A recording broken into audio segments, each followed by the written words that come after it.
What is up, Need for Speed racers? It is I, your wheelman, Alex Cornnut, and we're here with an A+ Sonny's Most Wanted Clubsport. It's the Golf GTI, you guys.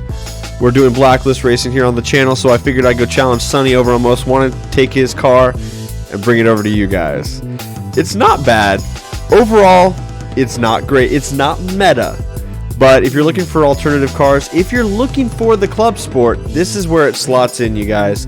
It was underpowered at B, it was underpowered at A, S Plus and S, it wasn't holding its own at all. Slot it into A Plus, it does what it needs to do, which fits kind of in line with where it fit in Most Wanted. So we're going to take it, we're going to run with it. First and foremost, big mega shout out to RC. He put this Coastline vibe and track together for me.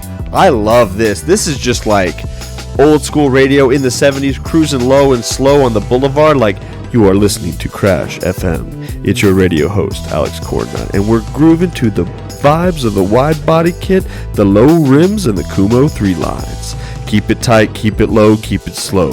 Coming to you here on Crash FM. You know what I'm saying? Like, just brings it to you.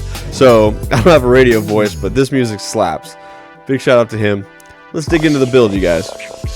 The engine on this car is the 1.3 liter Wankel. It is the first iron basic motor all the way to the left. We tried multiple motors in this build. This one actually was the best, which is nuts because the Wankel doesn't get used in any of the builds usually. So definitely went with this one. It's actually kind of fun. It sounds like a lawnmower, so just take the lawnmower blades off and drive the Golf. You'll love it. For the parts, you are running iron basic induction. You are running sport gold ECU. You are running iron basic fuel system. You are running sport gold exhaust. You're running elite platinum screw supercharger. Sport bronze nitrous. Elite platinum road suspension. Sport bronze brakes. Elite platinum grip tires. I tried the grips, I tried the roads, tried to dabble with it a little bit just to see. It didn't turn nearly as good with the road tires. You've got to have the grip tires. It just makes it handle really well. That's one of the pros of this car. I'm going to go into the caveats and the pros and cons of it after I get done with the build. Pro silver clutch. Sport 5-speed transmission, bronze. Elite platinum differential. I have the elite platinum in here because I was trying with the road tires. If you run the sport, you can get away with that. So if you're balling on a budget, run the sport. But if you're balling on a budget, you probably don't want to build this car because there's other better cars that'll get you more money and that'll probably be a better investment for you overall. Unless you are just a Volkswagen Golf GTI fanboy. And if you are, hook it up. Auxiliaries, nitrous drift, nitrous grip. We're micro drifting these days, you guys. I've got a tutorial over on the 911 Carrera. It's about a week old video. Go check that out. It's me and Cube. He works with me on that, and we got some pretty good footage and some tips on how to do that. For the handling, all the way 100% Beyonce to the left, full grip build. Steering sensitivity, that is personal preference, you guys. I'm running 2 clicks high. I've said it before, I will say it again. Steering sensitivity matters for how you drive the car. If you are the type of person that clicks the thumbstick, like you'll be mid-turn and you're clicking it, kind of like tapping it to the side, you might not run it all the way high because what steering sensitivity does is it determines how fast the tires turn. If you are the kind of guy that taps it, you probably want to have it to the middle. If you're one of the guys like myself that when you're turning, you're just moving the thumbstick over but not actually putting it all the way, you're going to have a little bit more control over that. So do what feels good to you, but at the end of the day, if it's too high, the car's going to fishtail. It's going to get a little out of control. If that's happening to you, back that down a little bit. It'll help you out. Downforce. I'm as far to the left as I can go and still keep it at 269. So it is 2 clicks off of middle. 1, 2. That's the sweet spot. If you go any higher, 3 clicks. 1, 2, 3. There's the sweet spot. 269. Any higher than that or lower on the downforce or further to the left, it's 270. So I think 3 clicks to the left off of center is good. This car bleeds speed in the corners. I cannot stress that enough. It's the biggest weakness of the vehicle. So probably want to have the least amount of downforce possible. Traction control is off. Drift entry is brake tap. That is going to give you the 2016 Volkswagen Golf GTI Clubsport A+ 269. Top speed 192. It'll actually do it on a speed race, so you'll beat a handful of cars. This is actually pretty fast. 506 on the horsepower, 407 on the torque. Quarter mile doesn't matter. 0 to 60 doesn't matter. Throw those times out, fight me in the comments, but if you say something that's not smart, I won't reply to it. I have a lot of people, I swear to God, every day. Every build video, guys, just go look at the comments. It drives me wild. Like, oh, I built this Lamborghini, and the 0 to 60 is this. And it's like, if you get a perfect start, 0 to 60 doesn't matter. You should always be getting a perfect start every single race of every single playlist. If you're running manual, not only does 0 to 60 not matter, but quarter mile really doesn't matter. Check me on the F40. That car launches harder than anything in the world. When I said this car bleeds speed in the corners, I mean it bleeds speed. Like, you'll go into a corner going 170, you'll make a nice smooth arc, not even turned all the way in, and the car will be going like 145 when you leave. I mean, it just slows down the moment you tip in. So for that reason, we use the screw supercharger because we want to have as much power on tap instant as possible, no matter where you are in the rev range. I tried this car with the single turbo, the dual turbos, and the centrifugal supercharger. They were all awesome in a straight line at the very, very top of the RPM range. But anytime you would turn, the car would just fall on its face and be really slow.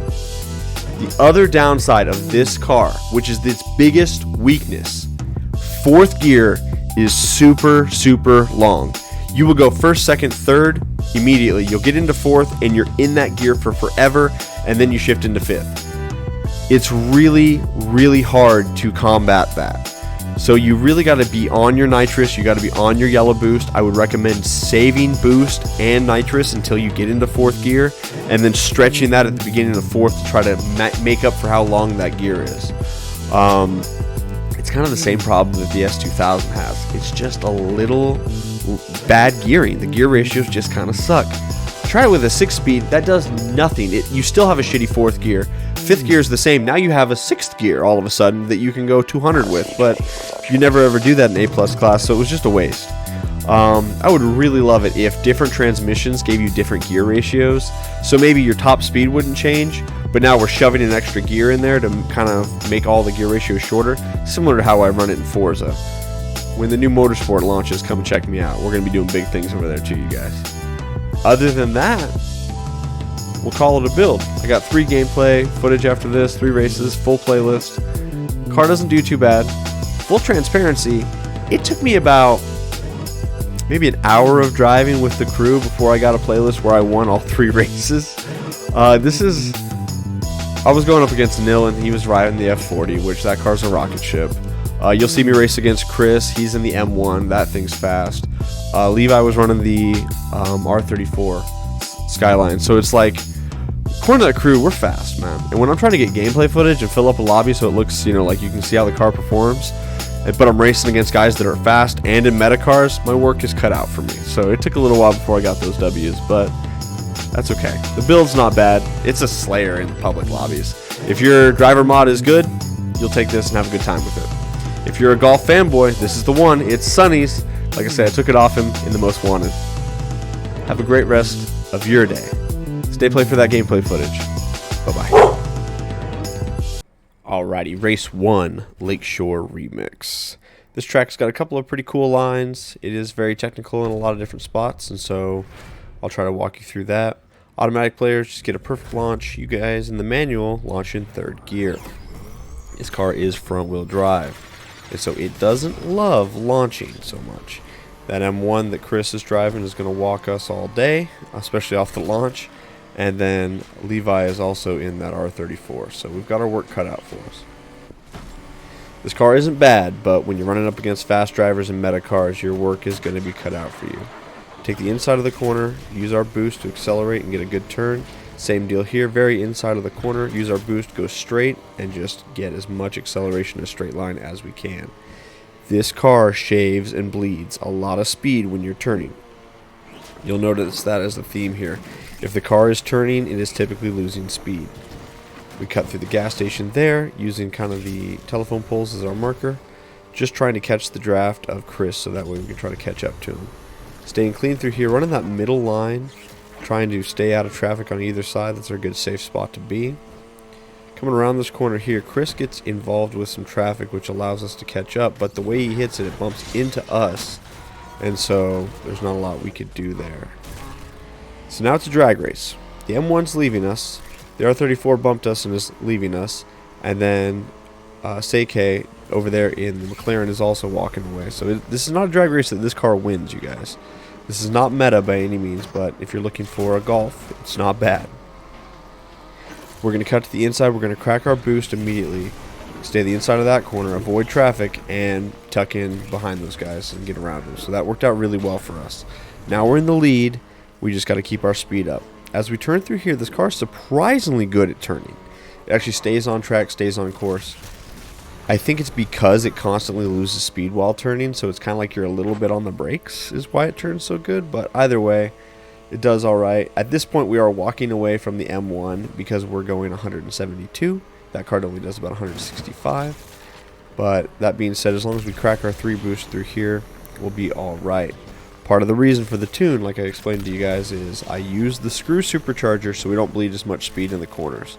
With the turbos or the single turbo, this car was really sluggish in the corners, and so that supercharger does help a little bit, but overall, that's this car's biggest weak link. Come across the line, doing about 178. This car's got some legs, but it just takes a while to stretch them. Alright, race 2, shopping spree. Once again, we launched the car in 3rd gear. I built this car specifically because I had requests for it, and I love the way it looks. I mean, this is a very straight throwback to Most Wanted, and it's just a very pretty vehicle, so there's a lot of guys that like the Golf, so that's why we're running it. I launch in 3rd, as we say there. Take off. Goodbye, M1. Good racing with you. I was racing Nil in this car earlier. He was running the F40, and that car launches even harder. So it's like these guys, even though I'm running manual and they are too, this car doesn't launch very good, you guys. So just be aware of that. You're playing catch-up from the get-up. We're going to be getting near misses on the cars parked to cut the inside of that corner, use our boost to accelerate. We are in 5th right now, which is kind of not optimal. Honestly, you want to carry 4th gear to about 140 and then shift into 5th. That's the biggest problem with this car, is it's got a really long 4th gear, and it just doesn't feel right. But this car turns really incredibly good. So for that reason, we can boost, hold our line, don't have to worry about brakes or nothing, just full throttle through those corners with the boost, and it's going to turn pretty well. That being said, that long 4th gear makes it so we are working hard to catch up to that M1. Once again, using the boost to the corners, using a little bit of e-brake there. I do shift down into 4th, then get back up into 5th as we approach about 135, 140 mile an hour. I'm just drafting Chris to the best of my abilities, taking the inside of these corners, using the boost here to get a nice long turn, to get a grip turn, to do it again. I hit the wall, staying on nitrous, just sending it. I end up getting a decent little boost, shifting into 5th, and we're going to be able to carry it to the victory. I was a Hail Mary turn back there, but hey, we'll take it. Anything that gets us the W. Chris is fast in that M1, so we're working hard in this car. Alright, last run of the playlist, Drifter's Delight. Now, this is not the most optimal track for this car. We work really hard to get the finishing position that we do. So just be aware of that, you guys. We're running off meta, but it's pretty. So it's all about the show, not necessarily about the go in this case. There's that M1 again. My goodness. And the F40 does it worse than that, you guys. So just be aware. If you're running this against meta cars, you're working. I'm staying on the road, trying not to drift too much, but we're getting passed up by everybody. The RSR that Kibo's running is a drifter's delight for sure. We're going to take a nice tight line, degen line there, get as much boost as possible, use it with our nitrous as well. This car doesn't know what gear it wants to be in here. 3rd is too short, 4th is too long. It's just like, this needs a 6-speed that actually has real gears. Going the 6-speed in this car doesn't help anything. It just gives it longer legs, but it doesn't change the gear ratios at the low end. So you get the same problems. Accelerating through there. Good lines is what got us where we're at, you guys. Just taking it on the inside back there. Just cutting the corners as tight as we can. using boost and grip turns to our most optimal ability. You'll see the fourth gear takes us up to about 137 before I shifted. But just watch the car. If I'm turning, that needle is dropping, baby. This thing does not carry speed in the corners. So, Drifter's Delight, you can kind of run the whole track in fourth gear. I dropped down to third. I'm only in third for just a second before I have to get back up into fourth. But nonetheless, we're e-braking in lightly, getting a grip turn, accelerating out, using that yellow boost to get back up to speed to do it all over again. And that's really the theme here, is just stay on the tarmac. Make sure you're getting those grip turns, getting as much boost as possible. I saw that there was traffic on corner entry there, so that's why I went so wide. I wanted to make sure I didn't get tangled up in that, because they are right on our tail, and everybody else's car accelerates harder than ours does. So I'm going to e-brake here, keep it real tight, accelerate out, use the boost, and take the W. So don't get me wrong, you guys, if you're got a good pro elite driver mod, you can run this car, but don't expect to just take easy wins. You are going to be working for them, but you'll be doing it in style. Thank you so much for tuning in, everybody. Have a great rest of your day. Bye-bye.